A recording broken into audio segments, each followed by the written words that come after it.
اسلامی point of view سے اس کی رہنمائی حاصل کرنا چاہتے ہیں. مفتی صاحب اس سلسلے میں آپ کو جتنے مسائل ہیں اس کی قرآن سنت کی روشنی میں اس کو جواب دیتے ہیں. ہمیں اس بات کا بھی احساس ہے کہ آپ ہمیں کال کر رہے ہوتے ہیں اور دنیا کے دیگر ممالک سے دیگر شہروں سے ہمیں کال کر رہے ہوتے ہیں. بہت سارے دوست ہم سے اس بات پہ بھی ناراض ہوتے ہیں کہ ہم ان کی پراپر کال نہیں لے پاتے ہیں, لیکن ناظرین اکرام چونکہ ہمارے پاس اتنی کال ساری ہوتی ہیں کہ یہ ممکن نہیں ہوتا, اور پھر ہم کوشش بھی کرتے ہیں کہ جو پروگرام میں ٹاپک ہے اس پہ بھی تھوڑی سی بات کی جائے, اور جو مسائل آپ ہم سے پوچھتے ہیں ان کے بارے میں بھی جاننا ضروری ہے. آپ ہمیں کال کر سکتے ہیں, پروگرام آپ کے مسائل اس کے حل پہ. احادیث پہ بات کرتے ہیں. ہاں تو یہ بات یہ تھی کہ لوگ اعتراض کرتے ہیں ذرا وہ احادیث اتھینٹک نہیں ہے, تو اس میں تو قرآن پہ بھی اعتراض کیا جا سکتا ہے کہ یہ صحابہ کے ذریعے ہم تک پہنچا, تو یہ اعزاز اس قسم کا فضول. اور نبی کریم صلی اللہ تعالی علیہ وسلم جانتے تھے کہ آپ کی امت میں ایسے لوگ بھی پیدا ہوں گے جو ان کی حدیثوں کا انکار کریں گے. تو صحیح حدیث میں موجود ہے کہ نبی کریم صلی اللہ علیہ وسلم نے باقاعدہ بتایا کہ ایسے لوگ پیدا ہوں گے جو صوفے پہ بیٹھ کے, فرنگی صوفے پہ بیٹھ کے جو کہیں گے کہ آؤ ہم جو ہے جو کتاب اللہ میں حلال ہے اس کو حلال جانا, اس میں حرام ہے اس کو حرام جانا, اس کے علاوہ کسی چیز کا نہ مانا ہے. تو نبی کریم صلی اللہ علیہ وسلم فرماتے ہیں کہ خبردار خبردار, اللہ نے مجھے اس کے مثل بھی عطا فرمایا, جس چیز کو میں حلال کروں وہ بھی حلال ہے, جس کو میں حرام کروں وہ بھی حرام ہے. تو یہ تو نبی کریم صلی اللہ تعالی وسلم نے اس فتنے کے بارے میں بتایا. پھر آپ نے جو بات کہی ہے حدیث کی روایت صحیح ہوتی ہے, ضعیف ہوتی ہے, مقبول ہوتی ہے. ایسی احادیث ہے نا جیسے صحیح بخاری کہتے ہیں کہ یہ ان کی احادیث بہت ہوتی ہیں اور دیگر بھی احادیث ہیں. تو کیا مطلب آپ بتانا چاہیں گے ہمارے ناظرین کو کہ کون سی احادیث ہے جس کے بارے میں کہا جاتا ہے کہ یہ بڑی اتھینٹک ہے, اور ان کی احادیث جو ہے وہ حضور صلی اللہ علیہ وسلم کے مطلب جتنی بھی اسوہ حسنہ ہے یا ان کے بارے میں یا جو بھی ہے تو وہ کون سی اسے ریلیونٹ؟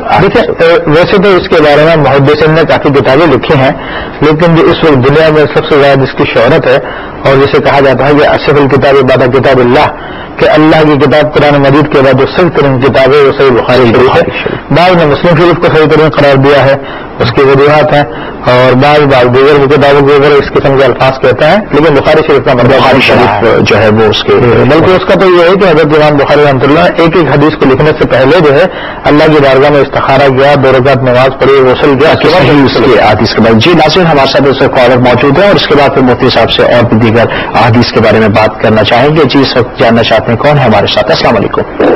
السلام علیکم. وعلیکم السلام سر. محمود قائم خانی کھیتو سندھ سے بول رہا ہوں. جی سائیں قائم خانی صاحب فرمائیے کیا پوچھنا چاہتے ہیں آپ؟ ہاں میں پوچھنا چاہتا ہوں کہ میری والدہ ہیں جو تقریباً جو میرے والد کا انتقال ہو گیا ہے.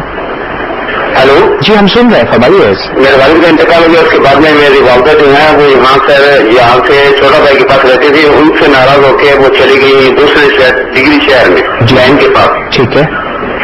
ابھی میں نے کئی دفعہ کوشش کی ان کو لانے کی, لیکن وہ آ رہی نہیں ہے. تو میرے رشتہ دار کہتے ہیں کہ وہ آپ کا لانا آپ پر فرض ہے. یہ تو میں بھی سمجھتا ہوں کہ میرے پر فرض ہے, لیکن والدہ آنا نہیں چاہتی ہیں. آپ سے ناراض ہو کر گئی ہیں؟ میرے سے چھوٹے بھائی سے ناراض ہو کے گئی ہیں, تاکہ میرے سے کچھ بھی نہیں تھی. والد صاحب بھی والدہ صاحب بھی چھوٹے بھائی کے پاس رہتے تھے. تو میں یہ پوچھنا چاہتا ہوں کہ وہ والدہ آ رہی نہیں ہے, تو لوگ کہتے ہیں کہ آپ پہ گناہ ہو رہا ہے. تو میں مفتی صاحب سے پوچھنا چاہتا ہوں کہ وہ والدہ میرے پاس تو آنا نہیں چاہتی, نہ میرے پاس پہلے رہتی تھی. اچھی بات ہے. جی جانتے ہیں مفتی صاحب سے بہت بہت شکریہ جی, آپ نے قائم خانی صاحب ہمیں کال کی. ایک اور کالر ناظرین شامل کرتے ہیں, دیکھتے ہیں وہ کیا پوچھتے ہیں. السلام علیکم. ہلو السلام علیکم. میرے خیال سے کال کیا تو جی ناظرین آپ ہمیں کال کر سکتے ہیں, پروگرام آپ کے مسائل اس کے حل میں میرے ساتھ تشریف فرما ہے مفتی ابوبکر صدیق صاحب. جی سر. تو میں اپنے والدہ کے متعلق پوچھا, بات یہ ہے کہ اگر یہ اپنی پوری کوشش کر چکے ہیں اور تمام کے تمام اخلاص کے ساتھ ان کو منانے کی کوشش کی, اس کے باوجود والدہ نہیں مانتی تو یہ گناہگار نہیں ہے. البتہ یہ ہے کہ والدہ اگر نہیں مانتی تو اب بھی ناراض نہ ہو, ہمیشہ کوشش کرتے رہیں کہ کسی طرح راضی ہو جائیں, کیونکہ ان کو راضی کر لیا تو انشاءاللہ جب رب دروازہ کھل جائے گا, رب راضی ہو جائے گا انشاءاللہ تبارک و تعالی. جی تو حدیث کے حوالے سے ہم ذکر کر رہے تھے, تو اس میں جو دیکھیں حدیث کی اقسام ہیں, صحیح اقسام ہیں, ضعیف اقسام ہیں. تو اس کے لیے محدثین نے باقاعدہ اپنے پیمانے مقرر کیے ہیں. ان پیمانوں کے مطابق اگر کوئی حدیث آتی ہے تو اس کو صحیح کہتے ہیں, اور ان سے کوئی نیچے گزر جائے یا کچھ اس میں کمی ہو تو پھر وہ ضعیف کے درجے میں آ جاتی ہے. اس پہ بات کرتے ہیں, کالر ابھی ویٹ کریں کافی دیر سے. السلام علیکم. السلام علیکم. جی جناب کیا پوچھنا چاہتے ہیں آپ؟ جناب میں جی فرمائیے کیا پوچھنا چاہتے ہیں آپ؟ جناب چاہتا ہوں کہ جو شکرانہ عید پہ اس کے بارے میں کس کو غریب کرنا ہوتا ہے وہ شکرانہ آزاد ہے کہ نہیں؟ فطرانہ جو ہے غریب بندوں کو دیا جائے، کیا پوچھنا چاہتے ہیں اس کے آگے، کیا معلوم کرنا چاہتے ہیں آپ؟ جو ہم دیتے ہیں نا، تو موبائل پہ گفتگو کر رہے ہیں، آپ موبائل پہ کال کر رہے ہیں، آپ کی آواز بریک ہو کے آ رہی ہے ہم تک. جی ناظرین، ہیلو، آپ کہیں ایسی جگہ سے بات کریں جہاں سے آپ ہم سے آسانی سے بات کر سکیں، آپ کی آواز بریک ہو رہی ہے.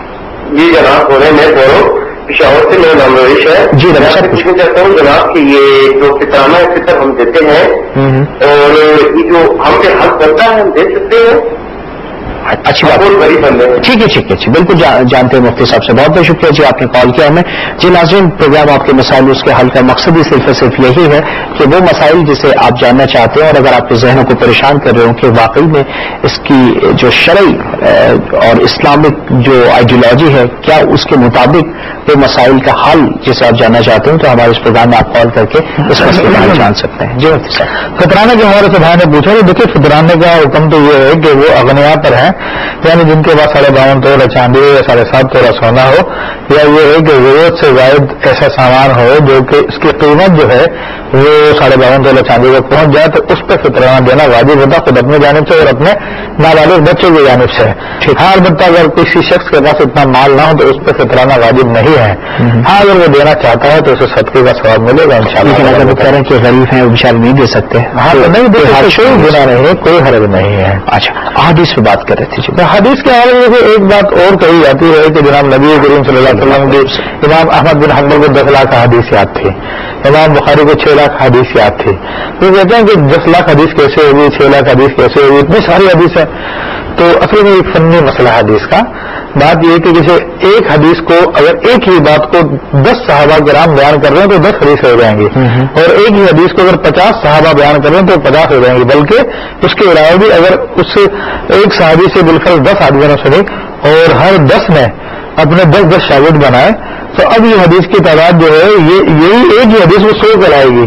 ایک اور کالر ہمارے ساتھ موجود ہے، شامل کرتے ہیں. السلام علیکم. وعلیکم السلام. اچھا سر، میرا سوال پوچھنا چاہتے ہیں؟ میں یہ پوچھنا چاہتا ہوں کہ مجھے ایک مفتی صاحب سے یہ معلوم ہوا تھا کہ طلاق 3 دفعہ دو یا 1 دفعہ دو ایک وقت میں 1 دفعہ ہی کاؤنٹ ہوتی ہے. تو ابھی میں پروگرام دیکھ رہا تھا، اس میں یہ بات اس طرح وضاحت کی گئی ہے کہ ایک وقت میں 3 دفعہ دینے سے 3 دفعہ ہو جاتی ہے. ٹھیک ہے. دوسری کنفیوژن یہ تھی کہ میرے نالج میں یہ ہے کہ حاملہ جب عورت ہو تو اس صورت میں اسے طلاق نہیں ہوتی. تو پلیز ذرا یہ واضح ہو جائے تاکہ کون سے مفتی صاحب یا کیا طریقہ زیادہ صحیح ہے طلاق کے متعلق. بالکل جانتے ہیں میرے بھائی، بہت بہت شکریہ جی، آپ نے ہمیں کال کیا. جانتے ہیں مفتی صاحب سے. جی مفتی صاحب، بات کی حالانکہ ہم نے اس سے پہلے جو بات کی تھی اس میں قرآن کی آیت بھی سنائی تھی، رسول اللہ صلی اللہ علیہ وسلم کی حدیث بھی سنائی تھی. بعض لوگ ہیں جو صرف آیت سناتے ہیں تو حدیث نہیں سناتے کیونکہ ان کے پاس سپورٹنگ ہوتے نہیں ہے، تو قرآن کو اپنی جانب سے مولڈ کر لیتے ہیں، اپنی طرف سے تشریح کرتے انٹرپریٹ کرتے ہیں. حالانکہ قرآن کی جب بھی انٹرپریٹیشن کی جائے گی تو حدیث کی روشنی میں کی جائے گی. سیاہ ستہ کی حدیث موجود ہے کہ نبی کریم صلی اللہ علیہ وسلم کی خدمت میں عرض کیا گیا کہ ایک شخص نے اپنے بیوی کو 100 طلاقیں دے دی ایک ساتھ. تو نبی کریم صلی اللہ علیہ وسلم غضب کے بارے کھڑے ہوئے اور آپ نے ارشاد فرمایا کہ میں تمہارے درمیان میں موجود ہوں اور تم ایسی حرکتیں کرتے ہو. 3 طلاقیں ہوئی اور 97 مرتبہ اس نے اللہ کی آیتوں سے مذاق کیا ہے. اسی طرح اور بھی کئی احادیث ہیں، یعنی نسائی شریف میں موجود ہے، حضرت عبداللہ بن عباس کا فتویٰ موجود ہے، حضرت عبداللہ بن مسعود کا فتویٰ موجود ہے. تقریباً امت کے تمام صحابہ کرام کا یہی متفقہ قول ہے کہ 3 چاہے ایک مجلس میں دی جائے چاہے الگ الگ دی جائے وہ 3 ہی ہوتی ہے، یہ نہیں کہ 1 ہو جائے گی. یہ سوچنے عقلی طور پہ بھی سمجھ میں نہیں آتی بات کہ جب ایک شخص 3 مرتبہ ایک چیز کہہ رہا ہے وہ 1 کس طرح ہو جائے گی. تو اس کی عادت کو آپ کس طرح باطل کر رہے ہیں، یعنی ریزننگ بھی اس کا انکار کرتی ہے. پھر انہوں نے جو بات کہی ہے کہ حاملہ کو طلاق نہیں ہوتی ان کی نالش کے مطابق، تو یہ غلط بات ہے. قرآن مجید فرقان حمید کا مطالعہ کیا جائے تو اللہ تبارک و تعالیٰ فرمایا وَأُولَاتُ الْأَحْمَالِ أَن يَضَعْنَ حَمْلَهُنَّ وَأُولَاتُ الْأَحْمَالِ أَجْلُهُنَّ أَن يَضَعْنَ حَمْلَهُنَّ. حمل والیوں کی عدت جو ہے وہ یہ ہے کہ ان کا بچہ پیدا ہو جائے. تو آپ مجھے بتائیے کہ جب حاملہ کو طلاق دی گئی تھی تبھی تو وہ عدت گزار رہی ہے، ورنہ وہ عدت کیسے گزارے گی؟ اب قرآن اس بات کو ثابت کر رہا ہے اس کا کس طرح انکار کیا جا سکتا ہے؟ ٹھیک ہے جی، مفتی صاحب بہت بہت شکریہ آپ کے پروگرام میں تشریف آوری کا۔ ناظرین کرام، پروگرام آپ کے مسائل اس کا حل آپ دیکھ رہے تھے، مفتی ابوبکر صدیق صاحب میرے ساتھ تشریف فرما تھے۔ بہت سارے آج ہم نے احادیث پر گفتگو کی، آپ کی کالز بھی لیں، آپ کے مسئلے مسائل کے حل بھی جانیں۔ انشاءاللہ تعالیٰ اب آپ سے ملاقات ہوگی بدھ کے روز پاکستانی ٹائم کے مطابق رات 1 بجے ہمارے اس پروگرام میں انشاءاللہ تعالیٰ آپ اپنے کالز کے ذریعے اپنے مسئلے مسائل کا حل بھی جان سکیں گے۔ اپنے میزبان اے کے میمن کو اجازت دیجیے گا، اللہ حافظ۔